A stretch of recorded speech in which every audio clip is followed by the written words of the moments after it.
At Scott's Richmond clinic, it's the start of a new day, and the practice manager's dog, Branston, is helping Kirsty out at reception. He's such a friendly dog. He likes to greet everyone that comes in and play with all the other animals, and he likes to keep me company. Branston has quite literally grown up here and known this place from the very second he was born. Cheers, bye. He loves coming in here and he knows his routine now and he knows exactly what his job is within the practice. But lately, the puppy's greetings have not been quite so friendly. Branston. He's only 7 months old, so you expect them to go through phases of barking at stuff until they learn what is and isn't okay. But definitely with Branston over the last 2-3 weeks, things have really ramped up. Oh, Branston! It's just me. Branston. Hey! It's just me. What you doing? Baby. What's that all about? Fair enough, it's a freezing day. I had my hood up, but for him to not appreciate who I was is really quite strange and actually quite distressing. Hello, you. Trouble? Hey?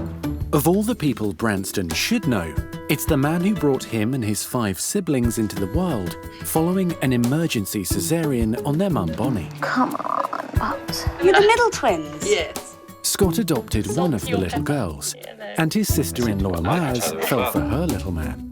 We'll love them very much, just as you've done. Almost like he's not recognising me. He can't see that it's you. I don't think he can see that it's you until you're closer. Okay, well, I need to look into your eyes, my friend, so do you want to come and see Uncle Scotty and we'll go in the concert room, hey? Yeah. Hey, Mum, you know the way. Come on, so- then. I'd be lying if I said I wasn't worried. The fact that Scott's obviously gone, yeah, let's take a look at his eyes, has made me think he's perhaps a little concerned. Here we go. Looking forward. Oh, he's a good lad. Okay. And that's not a reassuring noise. Right, okay. Well, I think there's something a little bit abnormal about his retinas. Okay. The back of the eye is kind of the film in the camera. So that's what captures image and then it sends it to the brain to process. Okay. And his just don't look that normal. And the blood vessels look quite large, quite engorged. Okay. And there's one condition that I know of, and that's something called progressive retinal atrophy, PRA.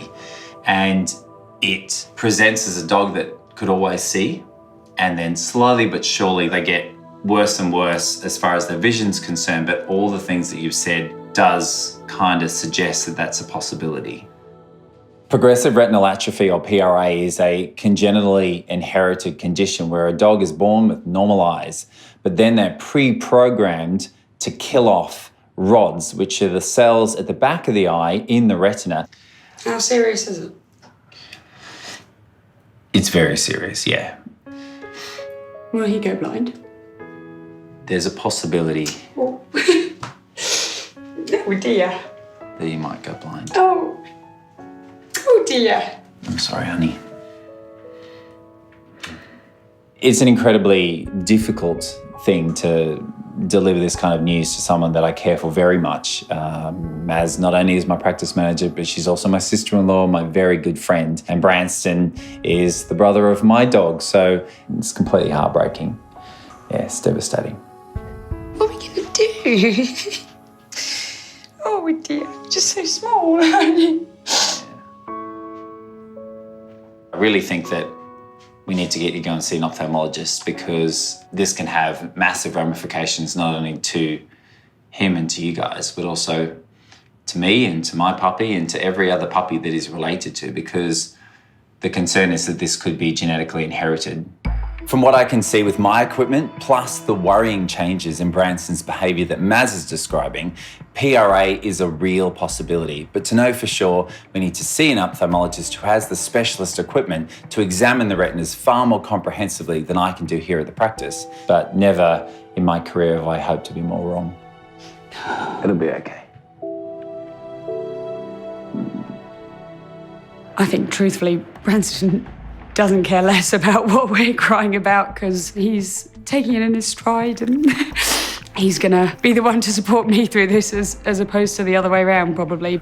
Yeah. Hey? Look after you, mummy. Oh, look at that.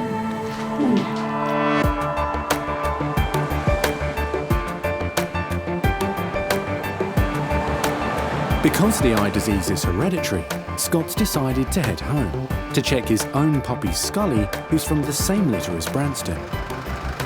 So I just got a phone call from Scott, which is a little bit of a random one, because he said he's looked in Branston's eyes and there seems to be a bit of a problem. I don't know the whole story. All I know is that Scott is desperate to get home and check Scully over. Puppies! Hello, baby. Hello. Hello. Where's your sister? Hey, where is she? Scully! Scully! Hi, baby. Hi, baby. What you doing? Hey? What you doing? Hi, honey. Hey, babe, you all right? Yeah. Hello, What's going on? Well, yeah, it's pretty depressing. And I think that I found something really pretty bad in Branston's eyes. So Right. Maz is in tears. And it's a possibility that all the puppies that Bonnie had might carry the condition and some of them might also have it. And worst case scenario is that some of them could go blind. Jeez, poor Mal. Should we check the little girl now? Yes, please. Come on, baby. You happy to do it up here? Yeah. Jeez, I feel for Maz. It's just awful. For us, if Scully shows signs of the same condition, it'd just be horrendous. She's a good girl. Well done. What a good girl. All good? Yeah. Go on. So just looking at it for just a few seconds, it does look quite a lot different to Branston's and the sort of greeny, bluey, yellowy sort of hue that you generally see in the back of the eye and the retina. So in layman's terms, hers are looking good? Hers looks much more normal. Okay. Yeah, much more normal. Oh, thank goodness. Thank goodness. Thankfully for us, it looks like Scully's okay, but at the same time, I'm devastated because there's still a big, dark cloud hanging over Maz and Branston. It's going to be an agonising couple of days until we can see the ophthalmologist, because until then, we really won't know what we're facing. Yeah. Oh, thank goodness. It just seems so unfair.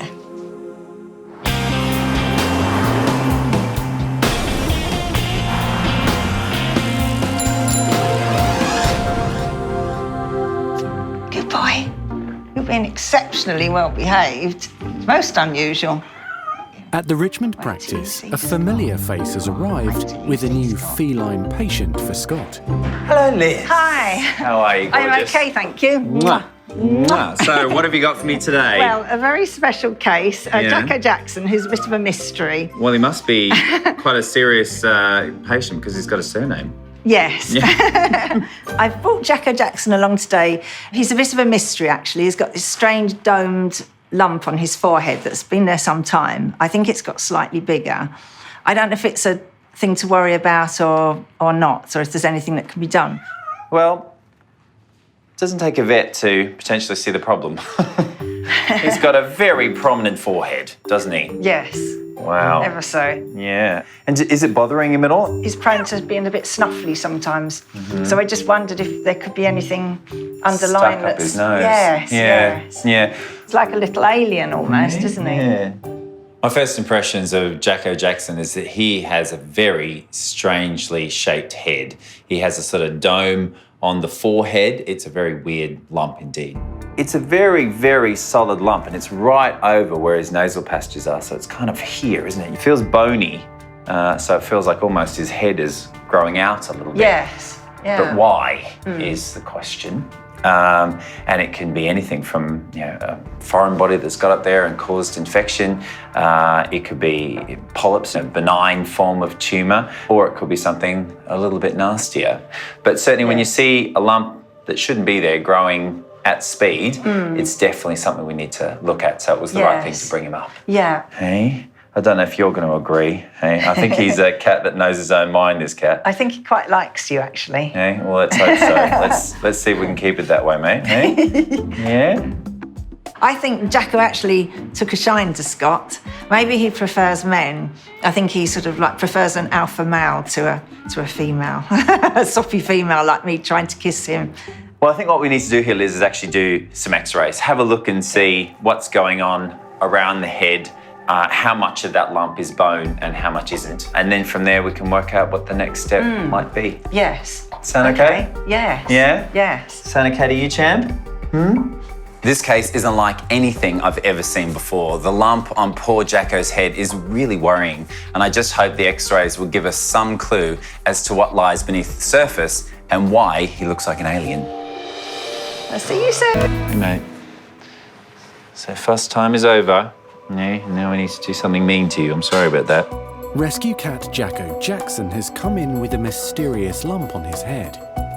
With Nurse Nathan's assistance, Scott's hoping to find some answers.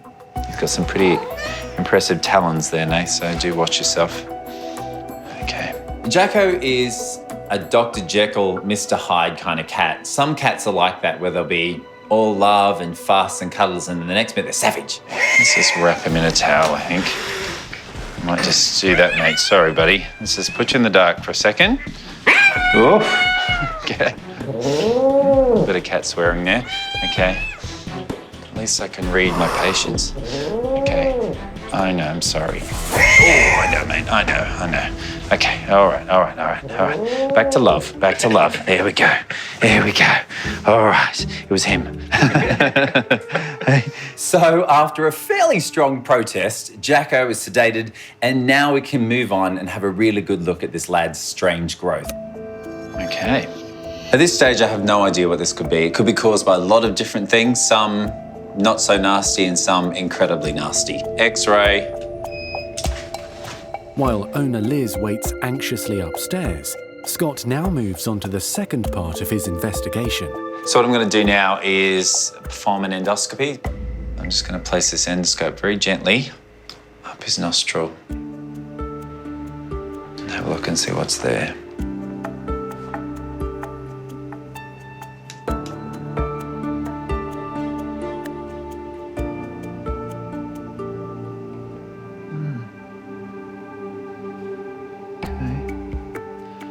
There's a big, white, fleshy ball that's inside his nose, and it shouldn't be there. This investigation has probably raised more questions than answers. Coming through. So, that is Jacko's head. Wow. So he has an incredibly large Roman nose. As you can see, It's very, very swollen. But actually, you can sort of see this here, and that looks like a soft tissue mass, some kind of swelling, some sort of growth. It's quite a dramatic image, I think, on the X-ray for Jacko, and how swollen it is and out of line is quite sort of staggering. And what I could see straight away was a white, fleshy mass. Oh, gosh. So I can't say right now what that is. My hope is that it's a polyp. A polyp is a small growth that is usually benign. Have you had many cases like this? No. In fact, no. I've never known it to happen with any of my cats at all. Polyps are something that I'm sure you, as a cat owner with lots of experience, you see a lot. And normally you see them in the ears. Yes. But to have it forcibly try and eject itself out of his face is something I've not seen before. I saw it in Alien once, but not in real life. So, it's a concern. It is a worry. I'm concerned for him, and I'm just really hoping that it is something benign. This really is an intriguing case. The one thing I'm sure of is that it will be in Jacko's best interest to go ahead with the surgery and remove the polyp from his nose. I'll also need to take a bone sample that will tell us whether the lump is benign or cancerous. Look at you! You've been a very brave boy, haven't you? Yeah, little dome head, aren't you? Yes. But knowing how invested Liz is in her cats, hopefully the news will be good. Should we get you home? Shall we? I think so. In you go, buddy. There.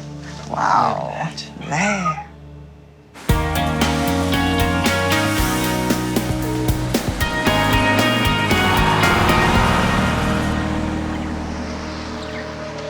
Here we go, boys. Off to see the doctor.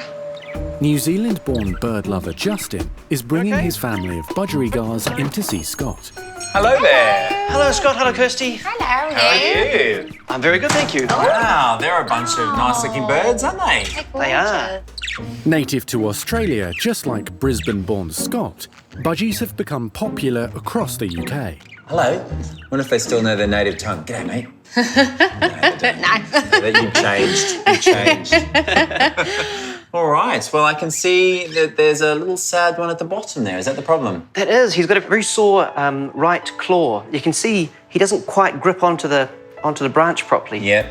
Oh, Bolt, he looks a bit sad then, doesn't he? Doesn't he? He's all on his own. Oh, buddy. All right, we need to help you rejoin your family at the top there. Okay, Justin, going through the consult room. Bolt seems to spend most of his time on the bottom of the cage, away from the rest of the family. I think he would like to join them, but he just can't seem to get up that high in the cage with the sore foot. Yeah. Okay. Hello. Oh. He's 2 months old.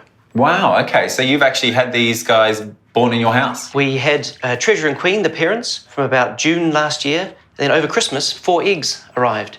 3 of the eggs hatched, and Bolt was one of those chicks, but seems to have a difficulty with his foot. Hey, you're certainly not weak of the beak, are you? He's got a very, very strong beak reflex, haven't you? Hey, you're getting your pound of vet flesh, aren't you? Yeah. Well, let's just have a little look at these beautiful wings there going on there. Your wings look fine. Okay, let's have a little look at these legs now.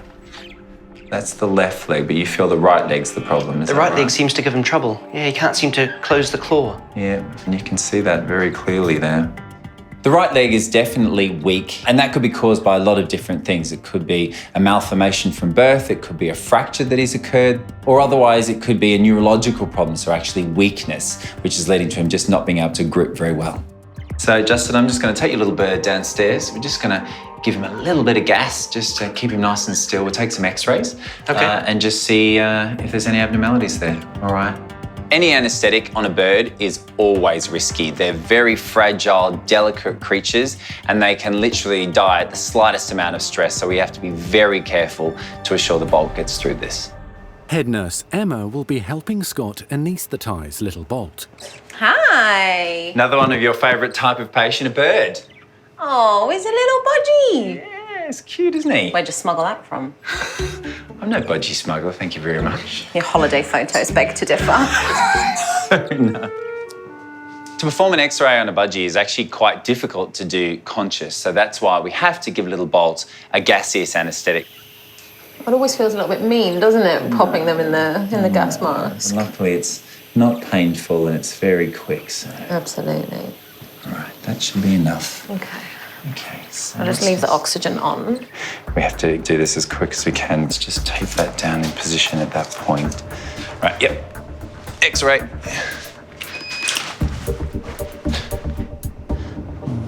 Oh.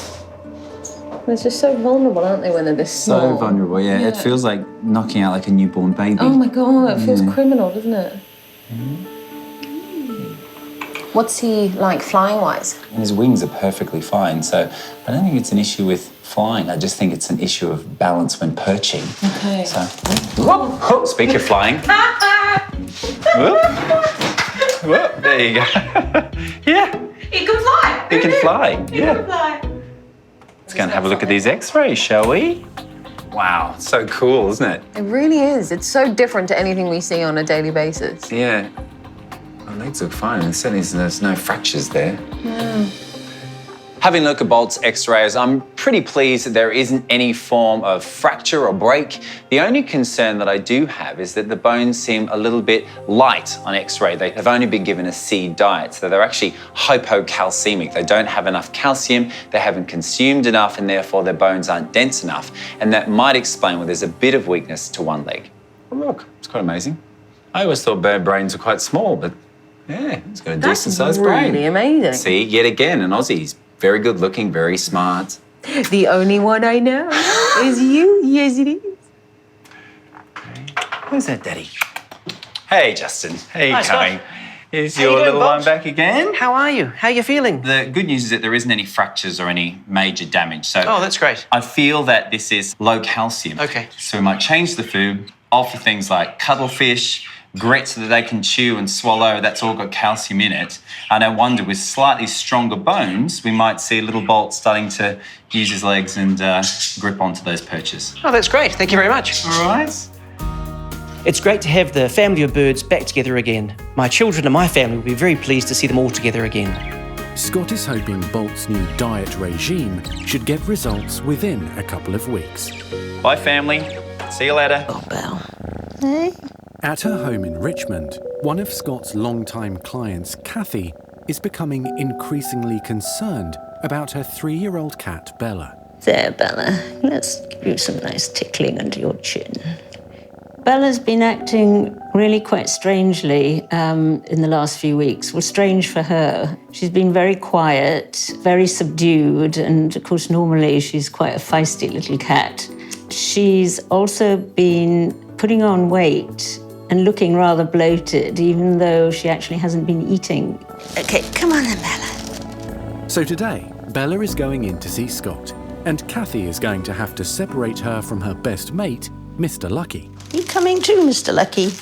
Well, I am worried. It would be real peace of mind for Scott to give her a good check. Hello, Kathy. Yeah, hi. How are you? Scott. I'm very well. How are you? Very good. Good to see you. Hello, Bella. What are you doing back in here? I promise not to lop anything else off. Yeah, I know. Last year, Bella badly injured her tail, and Scott had no choice but to amputate. Obviously a nervous moment. You want to be damn sure that you're in the right position. Bella made a full recovery, but now there's another issue. So let's just have a feel of her tummy now. If I can get you just to hold around the shoulders there for me. Oh, Belle. All right, well, I can definitely feel what you're talking about. She's definitely bloated. There's some solid masses present in her abdomen. Before going any further, Scott eliminates the most obvious reason for Bella's sudden weight gain. She's definitely been neutered, hasn't she? Well, the charity we got her from told us she was neutered, yes. Okay, all right. A little bit of development of her mammary tissue, her breast tissue at the moment.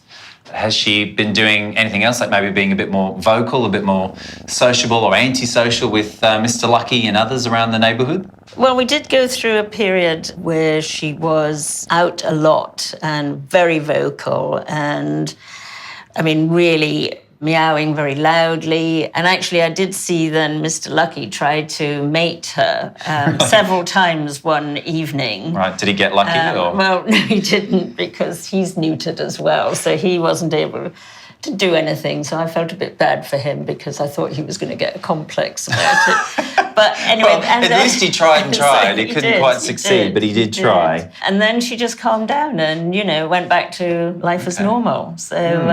Okay. The one major concern I've got, though, is why is her abdomen swelling? Within the abdomen, I can feel some masses. Oh, Bella. It is something that I do need to look into, I'm afraid. Well, that's why I brought her up. We need to know, don't we, Bella? Yeah. What I'm going to do is to take Bella downstairs. We're going to perform a quick ultrasound. It's hard to know exactly what the cause of Bella's physical changes are, but they are significant. Nurse Nathan will be assisting Scott with the ultrasound. What's this? All right, let's see if we can do this conscious, my love, shall we? Wow, they're really swollen, aren't they? Okay, let's have a little look, baby girl. Here we go. Liver looks okay. Got a spleen, and then, what's that there, sweetheart? It doesn't take long for Scott to identify the problem. That's going to be a shock for Kathy, isn't it? After I've managed to find the lumps using the probe of the ultrasounds, I get Nathan to have a look as well. We're both quite suspicious as to what those lumps might be. Very interesting indeed. All right, so your little lady's just through here. She's got some things to tell you, and so do I. God, that sounds a bit ominous. Yeah, I'm going to let the images do the talking, okay? Can you see there's something moving? There's a spinal cord. Oh, my God. There's a rib cage, and there's the heartbeat there. So is she pregnant? She's pregnant, Kathy, yes. Bella, how can you be pregnant? Hey? So unless she swallowed a couple of kittens, I think they might have got in there in the conventional fashion, which means she definitely wasn't neutered. How many are there? Can you tell? Yeah, as far as I can see, there's 2. But also, the news is that you don't have much time to get used to it, because I think that these babies are coming very soon. I think within the next week or so, we might have a pitter-patter of little feet. Goodness me, Bella. Kathy is such a good sport, and she's taking the news pretty well, I think. It's great news that it's nothing to worry about. But I think you also need to go home to make sure that Mr. Lucky does have his tackle missing. Because if he doesn't, you're going to have to break the news that he's going to be a dad. Maybe Mr. Lucky has got very lucky. So now we understand the strange behaviour of a few weeks ago. It's a perfect explanation. It's just that it was one that we didn't think was possible. So it's quite a shock. But it's a good shock. Hey, look at you sucking up to the boys. That's how it got you in this problem in the first place. Hey? Leave the boys alone.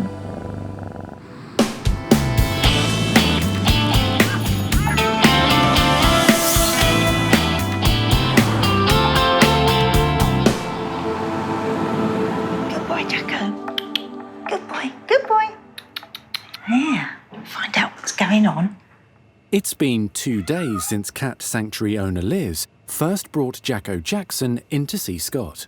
There's a good boy. He's a jolly good boy. Today, surgery's been scheduled to try to remove a growth, also known as a polyp, that is blocking Jacko's nose. Scott will then take a sample from the strange lump on the cat's head to make sure it's not cancerous.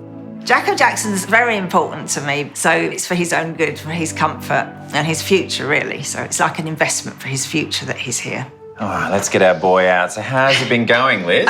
He's been pretty good, actually. He's had a couple of quiet times, but not consistently. Generally very bright in himself and active.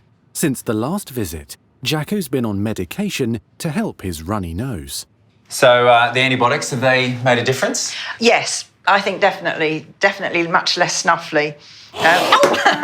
He was. But no less feisty. No less feisty. Jacko, honestly, that is literally biting the hand that feeds you. Jacko is an interesting patient. He is a very difficult one to manage and to fully understand, but he is a nice boy at arm's length. Let me have a look at you. Yes, don't be grumpy. Let me have a look. That bone's just the same as it was. It's certainly not gone down, but the good thing is you don't seem to be as snotty, do you, mate? Hey? One thing I am noticing is you're very bony. Stay there. That's it, good boy, stay there. So yeah, he's lost about 100 grams, Liz, and that's in the space of a week. So that's a decent amount, a significant amount, when I would have thought he should have only improved. Jacko's weight loss is making Scott even more worried that the lump could be cancerous. So what I'm going to do today with your chap is to take him downstairs, give him a general anaesthetic. I'm going to be fishing around the back of his throat to see what I can find and hopefully pull out a large polyp. That would be great because I'm sure it's going to make him feel so much better. Yes. And at the same time, we're going to take a sample of the bone over the nose. Okay. And hope it's good news. You grumpy old brute. Hey. When there's the spectre of cancer hanging over any patient, it's always a good idea not to put your head in the sand and, in fact, go and chase it. So you say goodbye to Mummy. Don't say goodbye, do we? We say see you soon. Be a very good boy. Don't be a naughty boy. Yes. All right? I definitely need these fingers. Yes. Okay. Needs his hands. I do. Liz is an absolute trooper. She understands we're trying to improve Jacko Jackson's quality of life, but to do so, we have to go through a few risks. So Liz has a lot of worries to deal with today. All right, sweetie. Ready? Smells funny. Okay. Good boy. Good boy. Now that Jacko Jackson's under anaesthetic comfortably, I can assess the lump. So I clip all the hair off, and it's just a very large, very hard lesion. I'm hoping it is just abnormal bony growth, but I do need to make sure, so I'm going to take a sample from that site. The first thing I need to do with Jacko is to make a skin incision through the skin over the lump, just separate that tissue away, and then bore a hole in his head. It's pretty horrible, but a really good way to determine does he or does he not have bone cancer. That's good. Okay. Nice little piece of bone there. So, now the fishing expedition begins. Sam? Okay. Let me teach you a little bit about fishing. Okay. Rule number one, be patient. Okay. Yeah. Be patient. While there is nothing Scott can do about removing the bony formation on Jacko's head, he is hoping to help the cat by extracting a growth lodged in his nasal cavity. So I place a pair of forceps up the nostril and then grab hold of something I can feel and then pull it out. Wowza, look at that. It's not particularly elegant, but it does the job, and out comes a large chunk of white tissue. You think, how big that is? That'd be like having a golf ball up our nose. After removing several more pieces of tissue, Scott is certain that Jacko will now be a much happier cat. Yep, that's it. Thanks, Sam. Hopefully he won't get these ongoing infections, and also we'll be able to give the diagnosis that Liz is looking for. Hi, Liz. Hello. Hi. Here's your boy. Oh. I'd like to say he was good, but You can't. No, I can't. Oh, look at you. Yeah. Look at you. So unfortunately the clip makes him look even angrier, but I'm hoping that what we've done is going to make him a lot happier. Yes. So the good news is that I was able to take a sample from the lump, so we'll find out what that is. It's a good chunk of bone. He seems very happy and bright. Well, I think so. I mean, I hope so. After dislodging that thing that was in his nose and spending much of his life, as you know, it being snotty. Absolutely, yeah. Hopefully, It'll be interesting to see how he is later and over the next couple of days. Yeah, we've got all the samples that we need, but there is still that question mark. There is still that worry that we might find something that we don't want in the results that we're sending off to the pathologist. So we do have a slightly nervous wait over the coming days. Great to see you, Liz. And Joe, thank you so much. My pleasure, Thank you. as always. Bye, Jacko. Right, come on, Jacko. Be a good boy, no biting mummy. All right. Not Bye, again. Liz. Bye-bye. Thank you. See ya.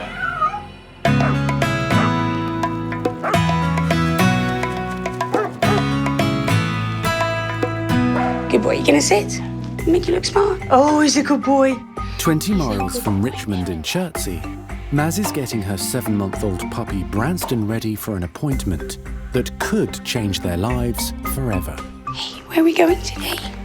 Go see a special doctor.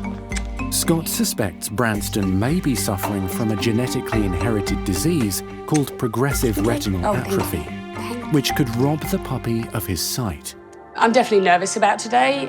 Obviously, we'll know more once we see a specialist, someone who can maybe tell us a bit more or prove Scott wrong completely, but not that I'd ever tell him to his face, but he is very rarely wrong. Hello, boy. Hello. You're wearing a hoodie today. I've left my hood down. Scott's coming with us today for us all to just be there for each other and support each other through this. Let's go. Come on, let's go. It all started together, so we'll see it all through together. There you go. You go with mummy. I am quite worried. I really hope that I'm wrong and that Branston doesn't have the condition known as PRA, because if he does, it's going to have a massive impact on his future. Scott and Maz are now on their way with Branston to a specialist veterinary centre, 40 miles south of London. Oh, snowing. I think it's a hood-up situation. Come here, baby. Friend. There you go. Good boy. Yes. Right. Let's go. Come on, let's go. This way, come on. They're about to find out if Maz's 7-month-old puppy is suffering from an eye disease called progressive retinal atrophy that could lead to blindness. Hello, hi. Hi, you must be Ursula. Examining Nice to Branston meet you. today is ophthalmologist Ursula Dietrich. Oh, this is Branston. All right, you want to come through? Yes, thank you.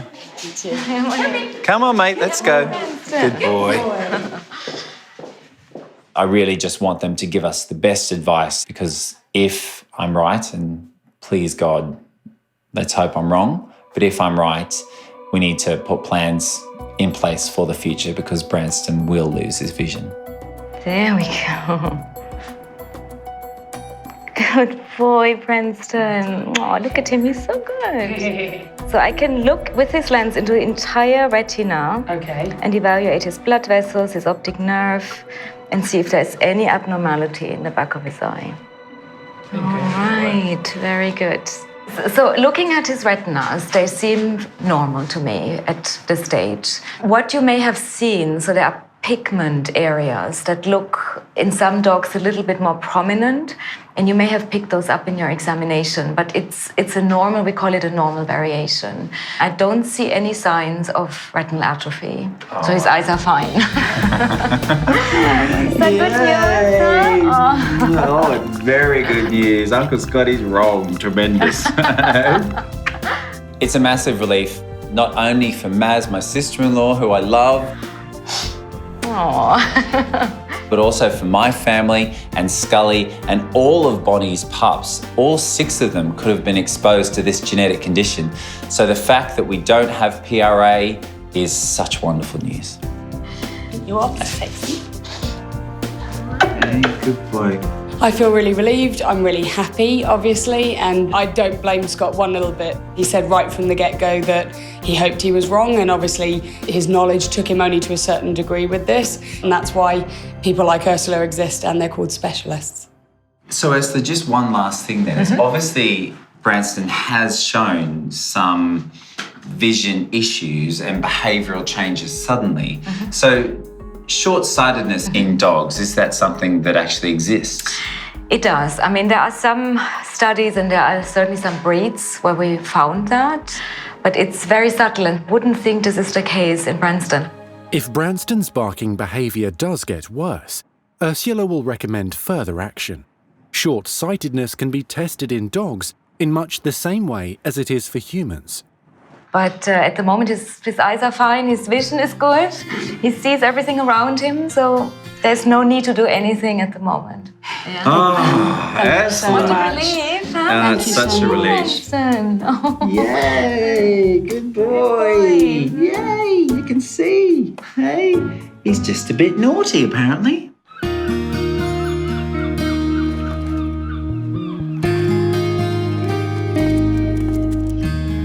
Back in Richmond at Kathy's home, more happy news. It's been 2 weeks since Scott discovered Kathy's cat Bella was having an unplanned pregnancy. And after a smooth delivery, the 2 kittens are thriving. It was quite exciting, really, because I've never seen a kitten being born. Although it's been confirmed that Mr. Lucky can't be the father, he's doing his best to be a supportive stepdad and gave Bella moral support during the entire birth. My husband got up as well, and Mr. Lucky was there, so it was a family affair, really. Hello, proud grandma. Midwife calling. Right. Scott's now arrived to Good check to over see the ya. kittens. Yeah, well, I really never expected we'd have this sort of I visit from know. you. I can't wait to see the babies. Yay. Walking into Kathy's conservatory, I'm greeted by such a beautiful picture. There's Bella being a great mum, looking after these 2 gorgeous kittens. It's an absolute picture. Hello, gorgeous. How are you? Welcome to the world. Oh, here. Bella's 2 kittens look perfectly healthy. They've got nice, chubby, furry little tummies. 215. Good boy. Good boy. All right, okay. You don't want him weighed? Hey? Go that way. Careful. Good girl. No, and she's off. This experience has been great, but I think we only want to have it once. So. Yes. As soon as the new mum has recovered, Kathy will be taking her to see Scott to make sure there will be no more babies. This should not happen again. We'll be able to go back to Scott and complain if it does. You've done great, eh? And a perfect result. 2 beautiful, healthy kittens.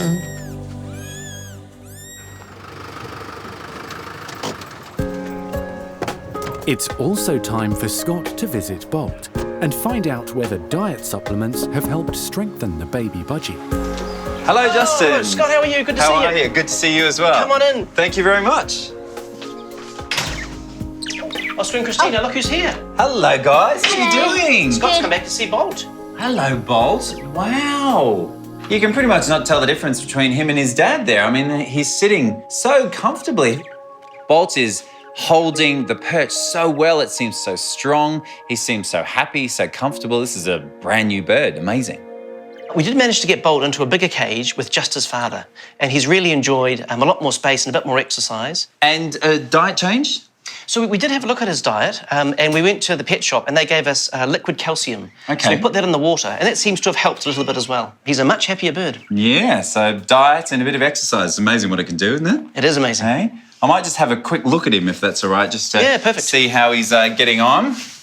Justin seems very happy with Bolt's progress. The fact that he's been using some medication to help increase the calcium levels in Bolt's diet is really important. And also that Bolt's had more space being in his new man cage. And as a result, he's been using the leg more and got a lot better. Look at those feet holding onto that bar. So much stronger, isn't it? He's almost a whole new bird. Yeah. That's amazing. Before he could barely clasp or grab onto my finger, but now he's grabbing onto the perch very firmly indeed. He's got really good grip. It's a great result. He's a very clever boy, isn't he, your Bolts? Hey? He's done very well. You've been very good budgie parents, kids. Well done.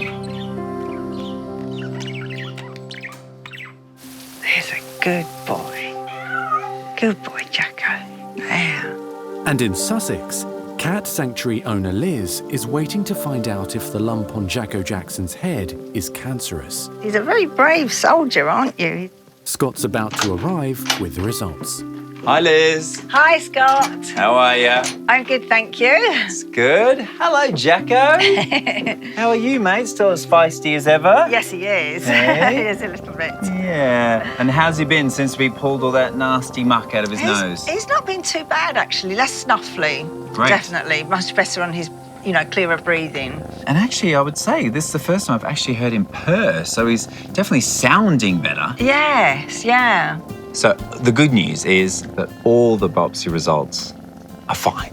There's nothing to worry about. God. Yeah, so they're benign lesions. So what I think is actually the polyp and the lump are actually two separate things. The lump might have been an old injury or something else that's just caused a slight abnormality to the shape of his face. There's nothing to worry about. Wow. Liz is so relieved. You can see it in her face.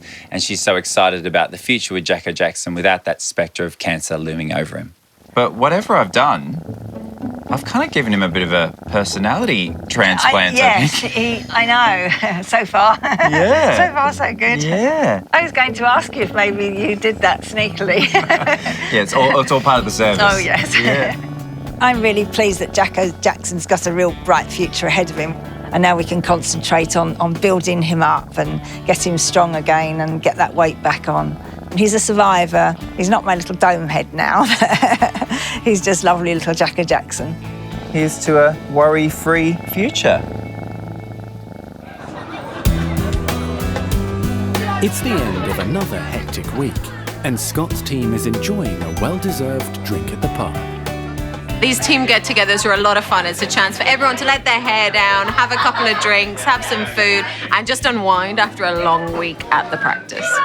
Come on, buddy. Should we go see everyone? For Maz, tonight's an opportunity to update everybody with the latest news on Branston's condition.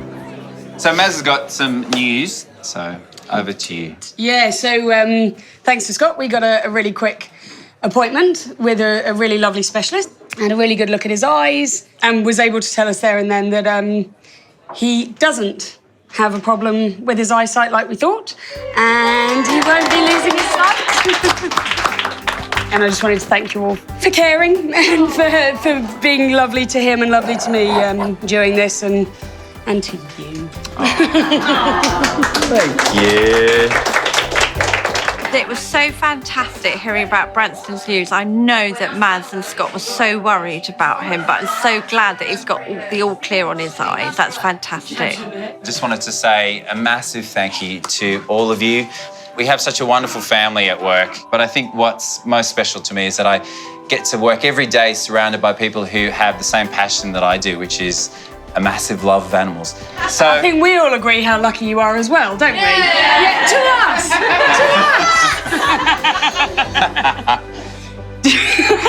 He's literally doing a poo on the floor. That's not mine, that's yours.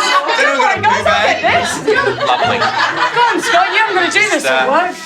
Clear up the poo. Oh, wow, Scully, brilliant.